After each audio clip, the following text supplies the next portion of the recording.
Before I start this video, I have a couple things I need to say.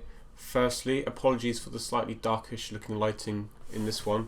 It's not as good as it usually is. Down to the fact that there's scaffolding blocking out my natural light, which is, yeah. Secondly, the last few videos have been in sort of 5-year chunks, and I'm going to continue that 5-year chunk format. When I get to 1920, it's going to start changing into just by the year. So top 10 films in 1920, top 10 films in 1921, which will mean that the progress that's tracked will be lesser, but there are more substantive films. So basically I'm asking for your patience, This isn't going to be that fast click fast series that you once knew and loved. It's going to be a bit more of a slow burner now. But anyway, let's get into 1906 to 1910. In 1906, a California earthquake kills 3,000, and in 1908, an earthquake in Messina, Italy, kills 70,000. On the plus side, commercial radio transitions have just sort of started, and we now have King George V. So how about that? The amount of films I've seen between these years is 10 films. So yeah, I had to actually do a bit of catching up. I had to watch some more stuff to make it 10 because I hadn't actually seen 10. The next decade or so is the sort of years that the cinema of attractions era will sort of dwindle out. We'll start seeing more narrative-based storytelling films, as opposed to these carnival amusement style form of film. It's going to switch over to that narrative stuff. As sad as it is, I'm sure most people agree that is just a lot better. So to start off with number 10, we have got Excursion to the Moon. Before I properly talk about this film, I need to first talk about the filmmaker. His name is Segundo de Chamon, I think. Sorry if that's wrong. Essentially, he's a Spanish filmmaker who rips off French filmmaker George Méliès' stuff. And you should know George Méliès if you've been watching these series. He did A Trip to the Moon, which is sort of where I'm getting at with this Excursion to the Moon. Very similar films. And I'll get into that throughout this video. There's multiple instances of this that we'll see. Starting with this one, starting with Excursion to the Moon, this is literally just A Trip to the Moon, but a far uglier sort of version of it. The colour that was in A Trip to the Moon, which was just so prominent and striking, is now sort of just tinted shades. It's nowhere near as impressive or interesting. The actual moon face effect looks kind of crap in comparison. The moon ate the rocket and spat out and fire and stuff. Okay, cool, you changed it a bit, but this makes no fucking sense. Then how did they land on the moon? I mean, maybe I'm missing something. My understanding of the scene is that they drove into the moon, got blown up and destroyed, and it just continues like that didn't happen. So yeah, watch A Trip to the Moon, skip this one. Number 10 for a reason, it goes quite low. At number 9 we have the Red Spectre, which is again another sort of Segundo Chamon attempt at a Méliès film. I haven't talked about the Méliès film yet, but that'll be down the list, so keep a mental note of this one. This one is basically just a demon in a cape, sort of demon Satan character, and doing some tricks and things. None of the tricks really impressed me that much. Even for the time, I don't think any of this is particularly exciting. I mean, we've seen more interesting stuff from 10 years ago.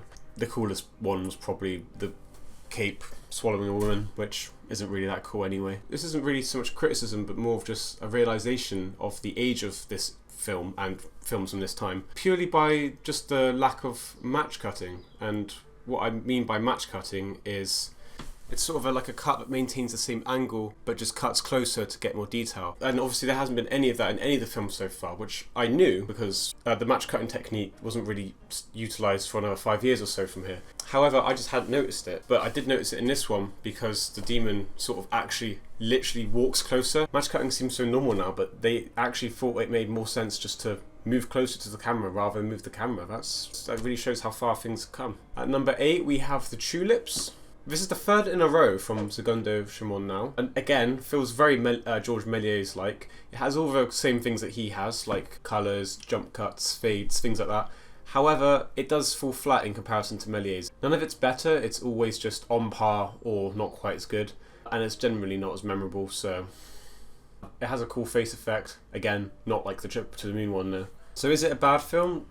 Nah, maybe not, but you're much better off watching a George Méliès film, to be honest. Number 7, we have Satan in Prison. Now, only a few minutes ago for you, about 10 minutes ago for me, because I ramble and I just cut it all down, I mentioned the Red Spectre, which was a rip-off of this film. This is George Méliès being a demon as well. He's also wandering around a room doing magic tricks.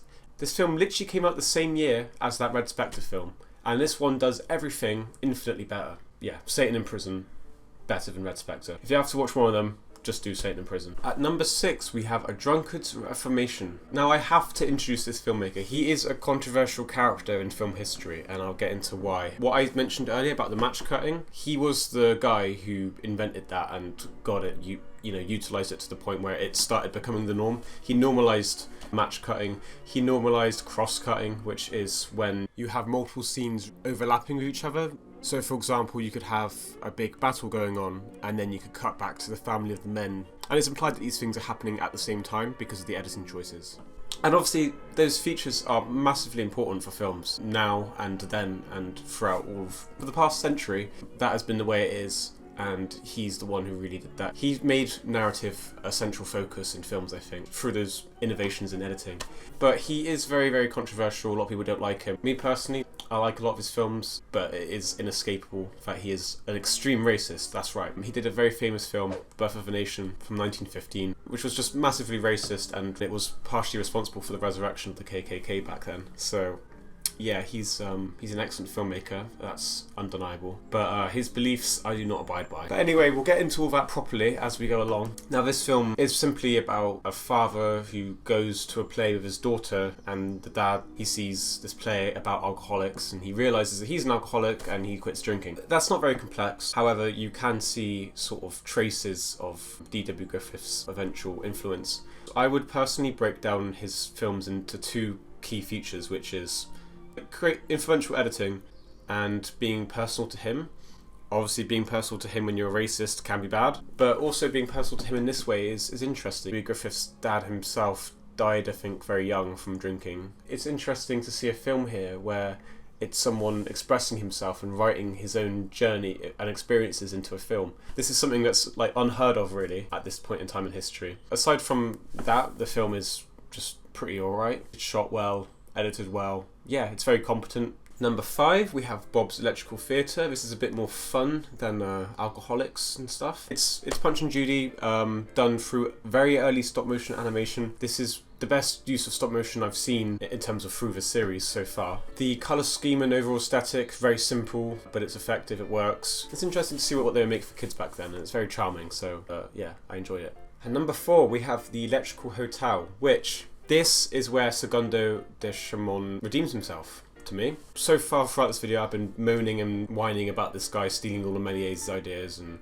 being a shit filmmaker in comparison, blah blah blah blah blah. But this one, it's original. It's got energy and creativity to it. Basically, it's just a couple. They walk into this hotel. It's electric. It's an electric hotel. This hotel, it will unpack your bags. It will clean your shoes. It will get you drinks. It's an amazing hotel. It's an awesome experience. All this stop motion being meshed with real life is really cool. It works so effectively. Yeah, I want to go to this electric hotel. You've convinced me. Segundo de Chamon. Thank you for redeeming yourself. Number 3 is Dreams of a Rarebit Fiend. This one is, as my own interpretation rules, it might not be the case, but to me, this is basically the first film where the guy who made it was off his tits and decided to be like, you know what? Being fucked up and tripping my nuts off is really cool. I'm going to put this in a film. And so that's what happens in this film. He's riding a lamppost around a city. These rarebit fiends are attacking him in his sleep with pickaxes. He's flying a bed above the city.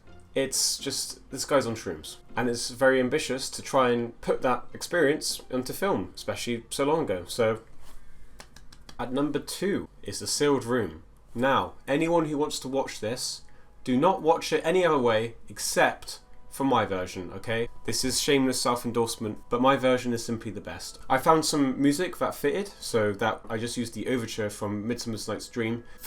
It worked perfectly, it complemented the film amazingly. I upscaled the film so it looks better. This is simply the best way to experience the film in the modern day. Don't use any other version, watch mine on YouTube. But anyway, this film is based on a poem by Edgar Allan Poe, The Cask of Amontillado. This is another film from D.W. Griffith, definitely a step up from A Drunkard's Reformation in my opinion. Basically, this wife of this nobleman, she's sort of at a party, she's getting loose with this other guy.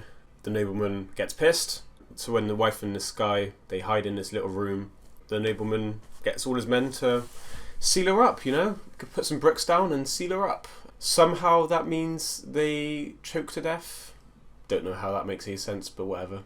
Yeah, the story really well told, really simply told. Simple but effective. Only a couple sets slash backgrounds, one with a lot of depth and one with not a lot of depth. You know, clearly trying to make some sort of contrast between the two, one being claustrophobic and open. D.W. Griffith is just a good filmmaker. He's purposeful with his ideas. So yeah, fair play to this film. The last film, The Unchanging Sea, which to me, yeah, this is it. We're at the end of an era now. This is the end of this goofy carnival cinema of attractions phase. This has proper story.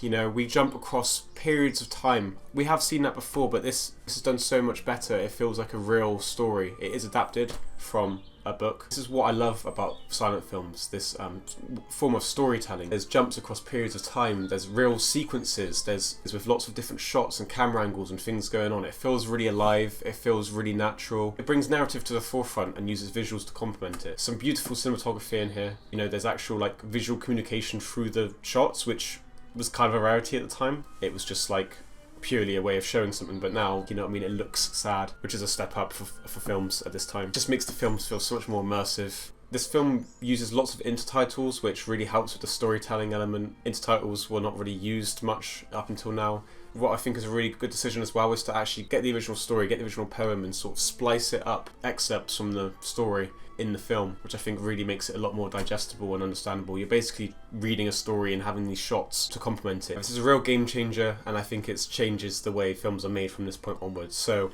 I'm going to leave it there because we've got so much to look forward to. This is the new standard. Films are going to change completely from the next episode and onwards. So stay tuned for that, and thank you for watching.